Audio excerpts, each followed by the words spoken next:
Speaking. Hello, from the Hotel Spring Bridge. I'm with Ben Huessner. Hey Ben. How are you doing today? And Ben Johnson. Hi. And we are here to talk with Ben Huessner about the Scuppernong River, our favorite place. And we asked Ben to do a investigation of what's going on here with this stretch of the river. And I'm just going to let Ben do the talking from here on. What do you think, Ben? Well, it's changed. The landscape's changed a lot, as you already know. We removed the dam here. There used to be a pond. All these cattails used to be open water, so it switched from kind of a thermal polluter in a sense, because when you get a pond on what used to be a stream, it slows down the velocity, obviously, and the retention time's higher, and it warms up. So trying to restore it to its natural hydrology, which includes pulling the dam, which we did in 1993, and we didn't pull enough of the dike out. So what's happened is it hasn't head cut as much as it should, and head cutting is basically a process where it scours in elevation down.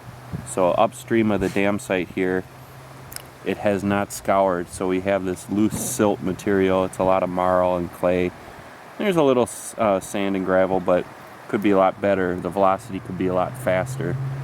So I feel like if we remove about, what I'm guessing is about 200 cubic feet from this area we're standing above, that'll enable this upstream portion to head cut. And that'll provide a little better substrate, spawning substrate, primarily sand and gravel. That'll also promote all the macroinvertebrates. They prefer a faster moving water, and eventually better trout numbers. So, do you have any concerns about all the silt that's collected upstream of us going downstream? If we do get a head cut moving here, are you concerned at all about that silt finding a new home downstream somewhere? No, I think what you'll see is the stream width here is what, 3 meters wide. Hard to say, it varies throughout, but what you'll find is it'll carve down into a narrow 1 to 1.5 meters width, and those outside edges will collect silt all the way along the way, and then also downstream there's areas that'll collect silt. So it's a natural process to pass silt downstream.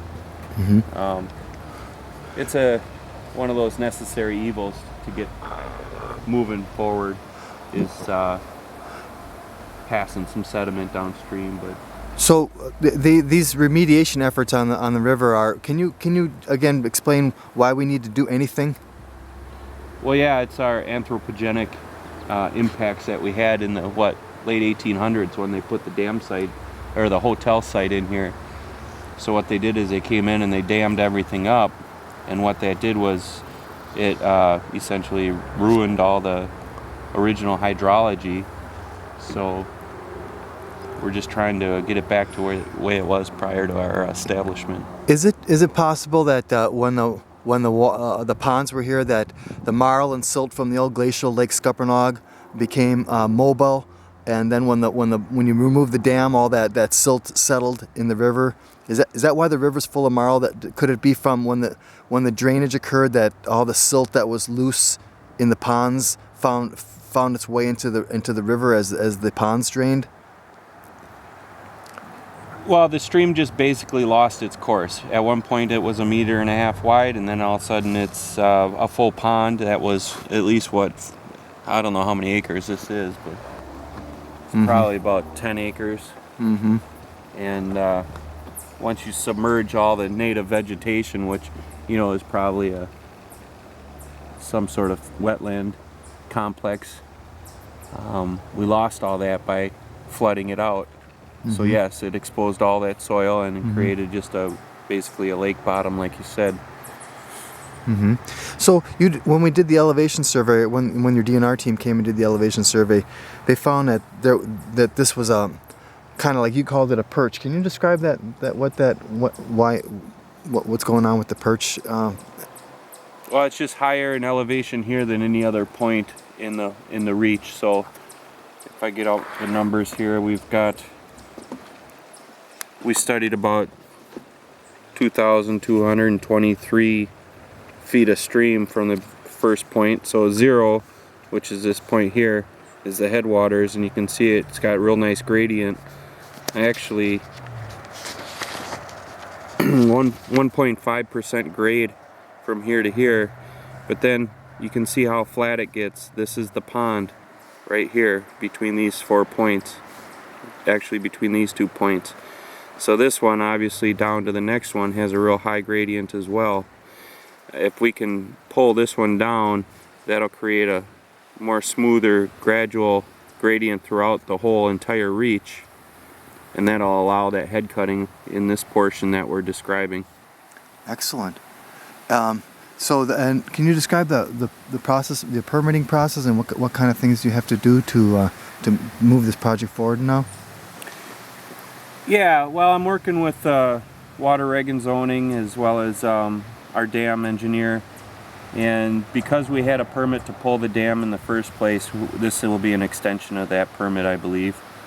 So it'll be permitted internally. It's a fortunate area to work in because it's all state owned. I don't have to work with any other landowners. Mm-hmm. Sometimes when you get a lot of different people involved, it becomes harder to get everybody on the same page, but especially with dam removals. But yeah, as far as floodplain issues, there's no issues there. As you can see, it's a pretty small watershed from here on up. So Would you wait for the winter to bring the equipment in? I'm gonna actually wait till spring. Okay. The reason is, it's spawning season, and we don't want to disturb them this time of year. Stay out of the stream and wait until they're developed, and hopefully not impact the year class strength from this season, and then next year we'll get in there as soon as things dry out. Mm-hmm. But there are 3 other dams, former dams or embankments that cross the river up ahead that we're going to go investigate. Do you think we might end up doing a little well, it's probably premature to ask you to conclude anything on that. Maybe we should just go check it out, and maybe we'll capture your thoughts again as we go upstream. Well, thanks, Ben. Any closing thoughts? Nope. Okay.